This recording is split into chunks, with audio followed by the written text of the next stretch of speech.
रवि एक महत्वाकांक्षी युवा था जो अपनी जिंदगी में कुछ बड़ा करना चाहता था। लेकिन हर बार जब वह सफलता के करीब पहुंचता, कोई न कोई बाधा आ जाती। परेशान होकर वह एक दिन अपने दादाजी के पास गया, जो गांव में रहते थे। दादाजी ने उसकी समस्या सुनी और कहा, अगर तुम सच में सफलता का रहस्य जानना चाहते हो तो तुम्हें काले जंगल में जाना होगा। वहां एक बूढ़ा साधु रहता है जो केवल उन्हीं को दर्शन देता है जो सच्चे दिल से खोजते हैं। रवि बिना सोचे समझे जंगल की ओर चल पड़ा। गांव में उस जंगल के बारे में कई डरावनी बातें प्रचलित थीं। लोग कहते थे कि वहां जाने वाले कभी वापस नहीं आते। लेकिन रवि के मन में बस एक ही चीज थी, सफलता का रहस्य।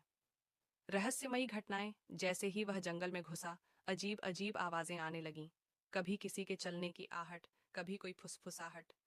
लेकिन रवि ने हिम्मत नहीं हारी। कुछ दूर जाने के बाद उसे 3 रास्ते दिखे और एक पत्थर पर लिखा था, एक। पहला रास्ता आसान है लेकिन अंतहीन है। दूसरा रास्ता कठिन है लेकिन मंजिल तक पहुंचता है। तीसरा रास्ता तुम्हारे डर को परखेगा। रवि ने दूसरा रास्ता चुना। रास्ता सच में मुश्किल था, कभी कांटों से भरा, कभी दलदल में धंसता। लेकिन उसने हिम्मत नहीं हारी। रहस्य से सामना आखिरकार उसे एक गुफा मिली, जहां एक बूढ़ा साधु ध्यान में बैठा था। रवि ने श्रद्धा से पूछा, मुझे सफलता का रहस्य बताइए। साधु ने मुस्कुराकर कहा, तुमने रास्ते में जो भी कठिनाइयां झेली हैं, वही सफलता का रहस्य है। सफलता उसी को मिलती है जो कठिनाइयों से हार नहीं मानता।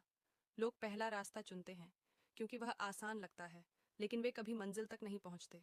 तुमने दूसरा रास्ता चुना